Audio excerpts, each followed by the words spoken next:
आकाचे आका तुम्हाला जेलवारी करायला लागू शकते। परभणीतील मोर्चातून सुरेश धस यांनी धनंजय मुंडेंवर निशाणा साधलाय। आका वाल्मिक कराडवर मुक्का लागला पाहिजे असं सुरेश धस यांनी म्हटलेलं आहे। पुढचा नंबर आकाच्या आकाचा असू शकतो असंही सुरेश धस यांनी म्हटलंय।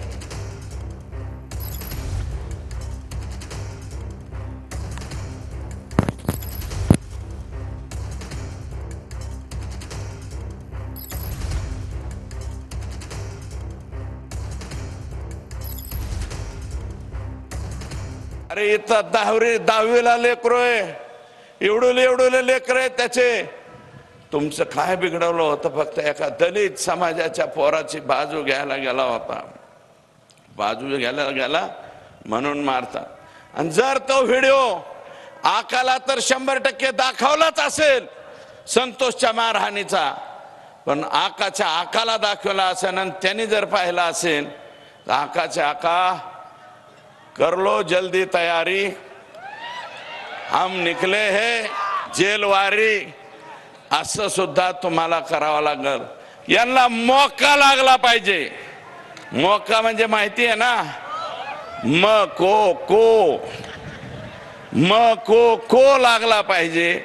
एकदा अंदर गया ना, पोलिसांनी मौका मध्ये घातला ना, 5-4 वर्ष नमस्ते लंडन, पुन्हा हे माघारी येत नाहीत।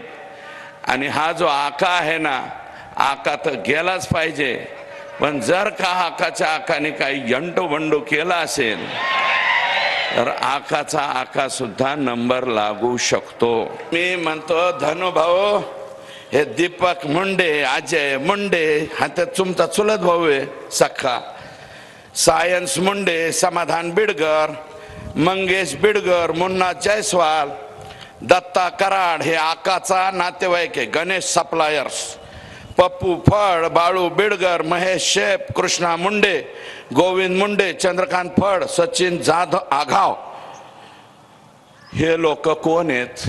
हे तुमचेच आहेत। सगळे थर्मल उपसून घ्या। 10 वर्ष झालं नंगा नाच चाललाय तिथं। कोणी बी जातंय, जेसीबी लावतंय, उचलून नेते।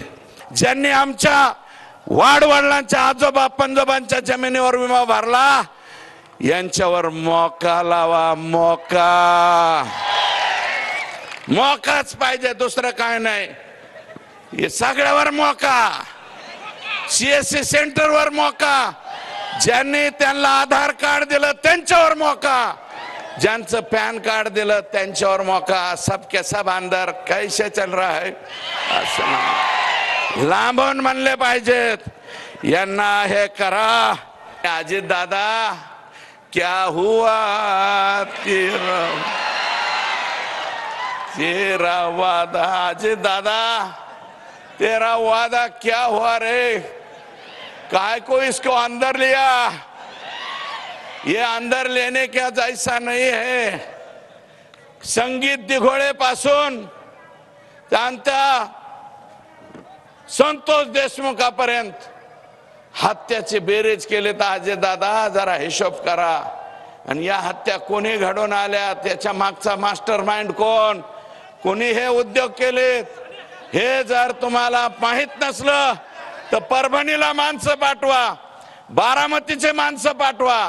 एकाच माणसाने 8-8 जिल्ह्यात विमा भरलाय। आता नवीन कागद पुढे यायला लागले। अरे तुमच्या स्वतःच्या जमिनीवर दुसरे लोक आणून विमा भरणं हा नवीन पॅटर्न ह्या परळीवाल्यांचा। आणि दादा क्या हुआ? दादा हे काय केलंय तुम्ही? हे कसं ठेवलंय? एक मागे बसलेली विभूती आहे, त्यांनी पटांगण केलं म्हणून आपण इथे बरं का, नाहीतर सुट्टा खेळ झाला असता सगळ्यांचा। माननीय मुख्यमंत्र्यांचा काही संबंध नाही।